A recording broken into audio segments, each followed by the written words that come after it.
Hey Ottawa, welcome to this week's episode of Operation Support Local. I am your host, Derek Fage. We have another exciting show for you, and we're going to start with a couple of young girls who got into helping people and young budding entrepreneurs figure out how to sell their products and services online. This is done through Incubator 13, which is a great space for co-working, training, and also provided a unique event space for people. Well, part of Market 13 is getting vendors together, training them, and figuring out how to do it in a new digital world. Market 13 is really an amazing project that Adele and I have been working on for a while.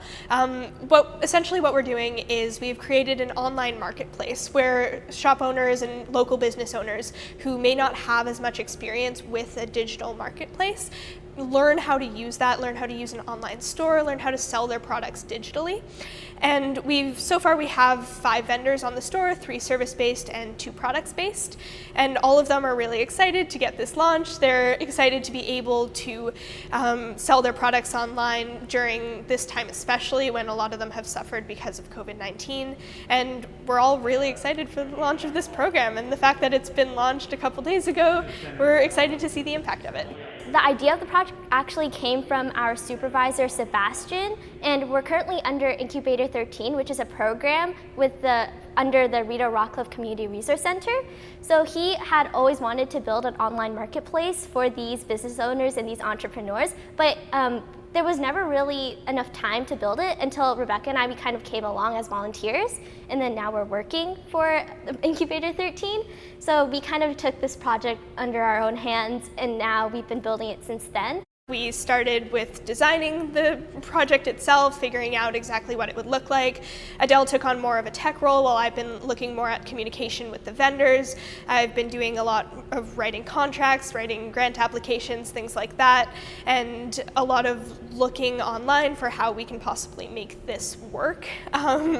It's definitely been a bit adaptable. I've done a bit of everything. All the current vendors on the store are somehow related to Incubator 13. So we have currently 5 vendors, 4 of which are alumni of Incubator 13, and the other one is a mentor with Incubator 13. So we actually got a hold of them and got to tell them about the project through Sebastian. He kind of gave us their contact information, and we reached out to them. So the product-based vendors, it's quite straightforward. You kind of just buy the product online, kind of like Amazon.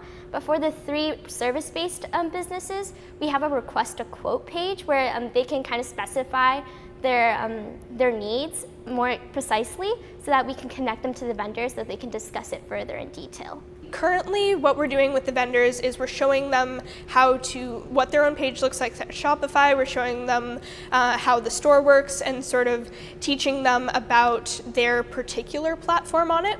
In the future, now that the store is launched, we're going to be moving less into building the store and more with working with the vendors on the store and showing them how to use those specific features that we got them on their platform.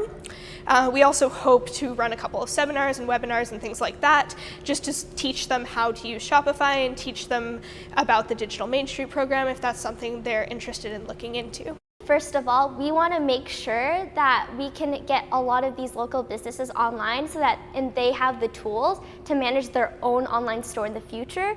But even more than that, we hope that we can kind of encourage buyers to shop locally and shop more sustainably.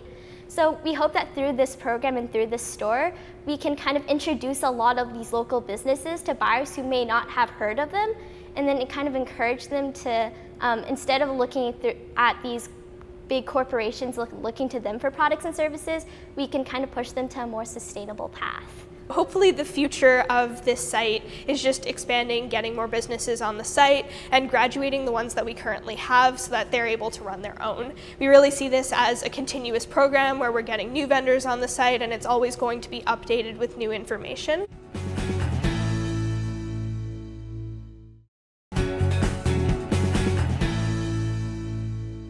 Is it business as usual at City Hall during a pandemic? I had a chance to catch up with Jim Watson to find out how decision-making has been affected during COVID-19 and what his message is to the community. I wanted to start off just talking about, the effect that the pandemic has had on you personally. How have you been dealing with it? Well, look, I've been, fine. I have no complaints. The one issue is I miss engaging with people, doing a lot of, conference calls and Zoom calls and Skype calls. Not the same as meeting in person with people, but look, we've got a great team here, a very small skeleton team that are working out of City Hall. And our employees continue to do the good work. The public health nurses are remarkable, picking up the recycling and garbage, the fire, paramedic, police, other first responders. All that work continues, and I'm very proud of our staff here and proud of the residents who have accepted the fact that we're in very challenging, difficult times, and people really have to adhere to the advice of our professionals in the medical community so that we can contain the virus and ultimately rid ourselves with it when a vaccine comes online. How has City Council run since the beginning? I'm sure things have changed over time, but from the beginning to now, how have things changed as far as City Council being run? Well, as you know, the province indicated we weren't allowed to have gatherings at that point of over 10 people, so we couldn't have a council meeting with people in the council chambers. So we started off doing it on the phone, and then we went to Zoom. And it seems to be working quite well. We still have public delegations at committee who can sign up and speak on Zoom as well. It's not the same, obviously, as having everyone in the room and you get to see your colleagues and you can, chat with them back and forth. This is a little more structured and formal. But we're still getting work done, getting applications approved for planning issues and so on, and providing guidance and support and help to our first responders, helping Ottawa Public Health as they go through all of the testing sites and the messaging to respect social distancing and washing your hands and wearing a mask and so on. So the council meetings, we haven't missed a council meeting. We've just transferred them from in person to online. Has it been business as usual, or has there been some sort of has it slowed down a bit, or some stoppage in decision making? No, there has been some slowdowns. Things, for instance, a good example is the Transportation Master Plan. We would be doing an origin destination study where people are coming from, what hours of day, to try to find out traffic patterns. You can't do that now because the traffic is down substantially, both automobile traffic and transit traffic, because more people are working from home.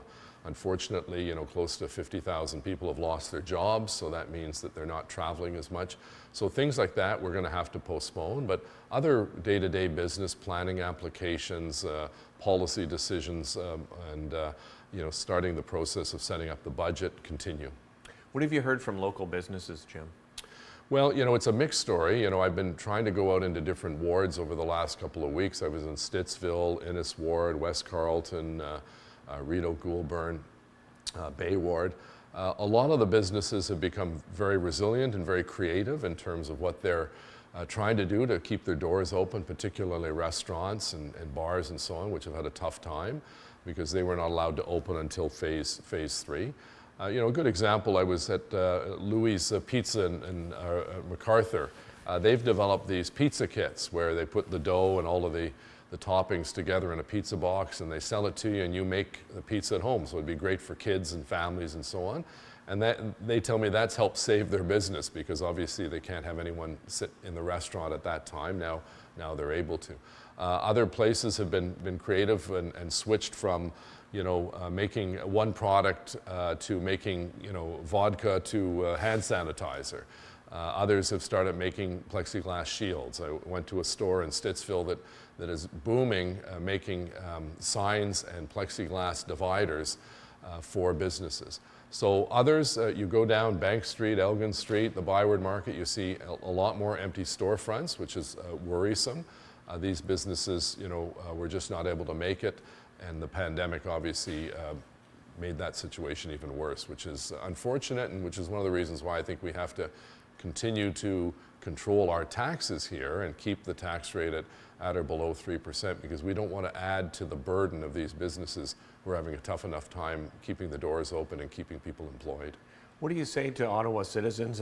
We keep hearing more and more about, we've talked about it for many years, of course, when it comes to support local. but I think it's become an even bigger conversation. What would you like to say to Ottawans when it comes to supporting local and its importance?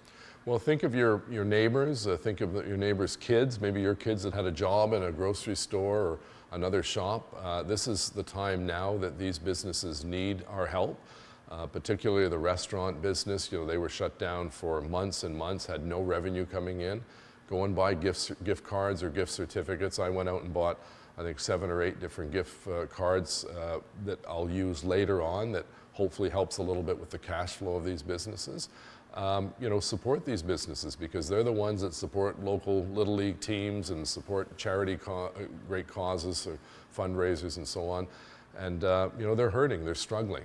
Obviously, you know, some of the stores like grocery stores and pharmacies did very well because they were allowed to stay open. But some of the smaller, you know, so-called mom and pop shops, family businesses have had a really rough time, and they've had to lay off people, they've had to close their doors. They're now back up and running, but of course with the patio season relatively short, that's going to cause other challenges. So when they shut down, please, you know, if you can, go into their dining facilities and help them out that way. I know you're working closely with Ottawa Public Health as we move into the colder season, into fall and winter. Is there a greater concern? Well, there is. You know, the colder weather limits the capacity on patios. We still have provincial regulations that require us to basically cut in half the number of seats in a restaurant, so that hurts the bottom line. So we need our residents, you know, many of whom are federal government employees who have not lost a paycheck, as is the case with municipal employees who continue to work from home or on the road. You know, we need you to go in and help these businesses because they're struggling. They're having a tough time. You know, I'm lucky to meet a lot of really innovative entrepreneurs who've done well, but there are an awful lot that have not done well. And as I said, when you see these empty storefronts and for lease signs and notices by landlords that they've been locked out because they haven't been able to pay their rent, we have a real tough time ahead in the winter, and we need to support these local businesses. You know, Christmas shopping, shop locally. You know, give. You know, while we appreciate everyone likes to go online and shop with big American companies, we also want them to shop locally. Go down to some of these great neighborhoods, whether it's Manotick or Cumberland Village or Bank Street or St. Joseph Boulevard or Montreal Road. Montreal Road, they're having a tough time because they have construction, you know, in addition to this. Elgin Street went through, you know, 2 years of construction and then COVID, and now things are doing very well, generally speaking, on Elgin. They've got patios, there's life, there's trees that have been planted.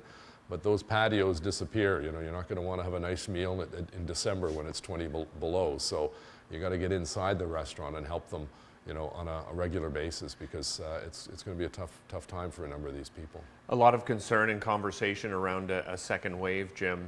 What are you hearing about that? Well, no one really knows. You know, we've had. You know, we had relatively good numbers in terms of number of cases up until the end of June. And then July, we went back up into the double digits in the 20s and 25.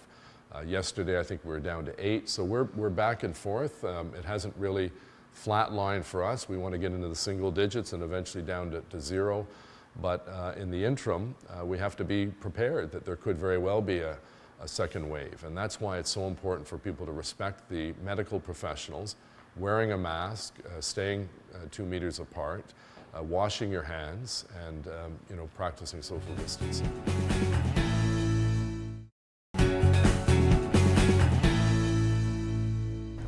Our next segment is with Michael Wood. He is the co-owner and managing partner of Ottawa Special Events. Well, they put on some of the biggest events and festivals here in Ottawa, and unfortunately, due to the lockdown, they had to lay off their entire staff. However, Michael Wood turned his attention to helping small businesses here in Ottawa and across the country. When I walk into the warehouse now in September, you know, it was July. I came in on a Friday night and there was no trucks in the parking lot. There was no trucks coming and going. It was Friday night. I was the only one here, and it was the most unnerving feeling ever because normally we would have 15 trucks out on the road at any time during that part of the season, and just trucks coming in and out. And it wouldn't matter if it was 9 a.m., 5 a.m., 3 a.m., midnight. There was always something going on. In the summertime, we hardly locked our doors because people were just coming in and out, and people were outside cleaning things. And so, yeah, it's been a crazy thing, you know. To look back, and you know, it's almost like the warehouse is frozen in time from when we left March 15th. Everything is still in the same place it was and hasn't been touched in 6 months. I think what small business owners still need is no-fault bankruptcy. So a lot of small business owners didn't put themselves behind a corporation. So they're completely exposed if they don't make it. But the thing is that people don't realize is that on commercial rent, there's a personal guarantee attached to it. Even if you're behind a corporation and you went to get a bank loan, you still had to sign a personal guarantee on that loan.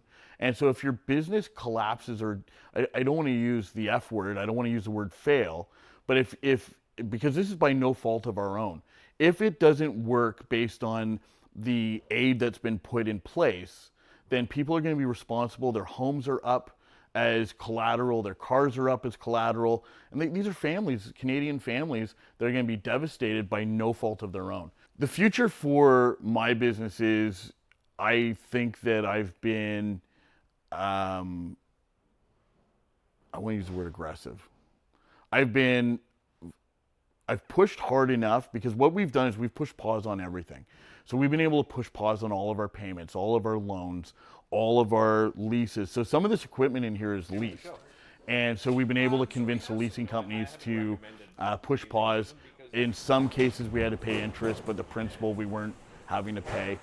And so that makes it a little bit easier. But the problem being is at some point, everybody is going to come back and start wanting to be paid. And so one company I spoke to yesterday, I said to them on the phone, I said, I need you guys, if possible, to leverage the businesses that have leases, that have returned to quote unquote normal, and understand that some of us haven't. And Derek, the next problem is the restaurant business. Right now it is September 3rd. We are a month to a month and a half away of no one being able to sit outside on a patio. And if we maintain 50 people sitting indoors, and only 50 people, I don't know what's going to happen to all the restaurants in town. Everybody's just getting by right now. The margins in restaurants are 6%, 8%. Nobody's going to be able to survive. You know, my friend that owns this other business, where he had that built-in audience, made $1,000 a day, right? And like gross, he made $22 the other day. And because all of his customers are gone.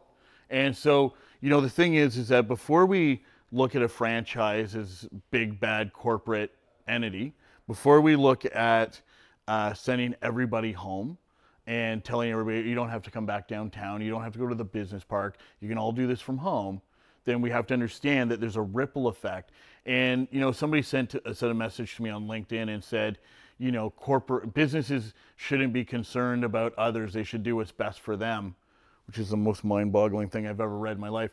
But the thing is that everybody's part of an ecosystem. If you go and you take fish X out of the ocean, that's going to have a much bigger effect on the entire ocean than I think people will realize. If we pull this one predator out of the jungle, you know, then this other species takes over. So, you know, the thing being is there's the small business and business owners is part of an ecosystem. It employs 8.3 million people across Canada. And I think that the impacts of some of the things we're doing will be felt for years. I think the City of Ottawa has done a good job.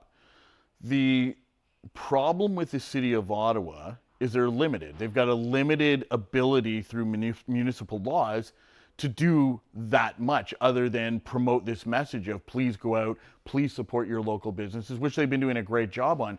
So if people are frustrated with the city, it's really not the city's fault. The city is very limited in their capabilities.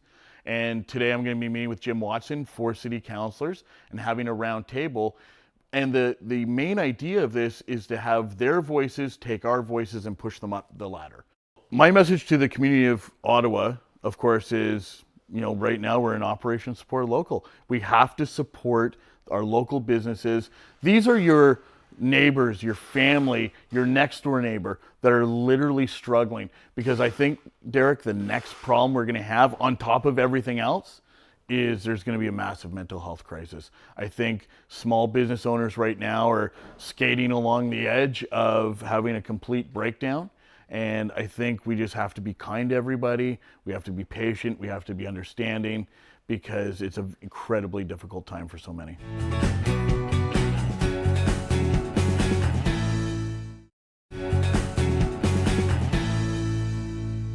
Our last segment this week is with this guy behind me. He's one of the most talented artists in the entire country. His name is Jeff Rogers, and he had a ton of momentum going for himself. He was producing his solo album, and his band, the Hirojo Trio, had just won an international blues competition. How did that affect Jeff and the band? We find out. My landlord said, either come up with the bread or you be sleeping out in the streets. And my mechanic smirked when he took apart my Merc, saying, son, I hope you got 2 good feet. I only got one good reason to get up and face the day. I know the whole thing's crazy, but I'm crazy anyway. Someday I might regret it. She might leave me high and dry, but her kind of trouble is what gets me by. I know she's a handful, know she travels at full speed, but her kind of trouble is what I need. We entered the Road to Memphis challenge in Ottawa that the Ottawa Blues Society puts on to select a representative to go to Memphis, Tennessee, and compete in the International Blues Challenge amongst 250 plus acts from around the world. So every major center, every city with a blues society sends a representative, whether they competed or they just get selected. So there was bands from Germany, from Norway, from Canada, from the United States, from England, from like all over the place. And we, like, our goal early on when we formed the band was like, let's do this competition, let's see how we could do. And we went down there and we won the whole thing. You know, now we got all these bookings. We're at the Chicago Blues Fest. We're in Las Vegas. We're doing a Caribbean blues cruise, all slated for 2020, and then all of that just kind of came crashing down. So, yeah, it was like 2020 started great. You know, won an international competition amongst hundreds of bands. Recorded an album in Muscle Shoals, and then the world just stopped. And what does that mean for artists like yourself and and JW and Jamie? I mean, you get this momentum. I mean, that momentum's important, right, for a band and an artist? Absolutely. It's to get that kind of, you kind of gotta, whenever you can get people's attention with like newsworthy stuff, and you can post about like, oh, this exciting thing's happening, or whether it's going down to Muscle Shoals and recording an album, or it's winning an international competition, like all of a sudden, you know, we can kind of leverage that and like book some shows and get tours ready, and it's all about visibility. So when you get news like that and get progress, it's an easy way to like get into people's minds, and then, you know, kind of build awareness. So when you put out a record, you have people that are like, that have heard of you, are interested, and are going to be there for the CD release, buy the record, support the art, so that it can be an affordable venture. So when the world shuts down for the better part of a year, we had like wind blowing in the sails, and now it's gone. Now we have to basically build a new ship, and hopefully we can catch some wind. Thankfully for us, like most of our festival gigs and bookings that we had booked for this past summer have all been moved to next year. It's not like we lost them; they're just a year later, which is a blessing in disguise. It gives us time to finish a record. Because we wouldn't have had a record to tour this summer. But if it's next summer, then hopefully we'll have a record. So there is a silver lining in that. But for all musicians, summer is where you make 70% of your income most years. If you're busy, and losing pretty much an entire summer, all the weddings, all the festivals, and now they're all going to be in 2021. So now 2021 is going to be twice as many gigs. I'm going to have to turn down so many shows.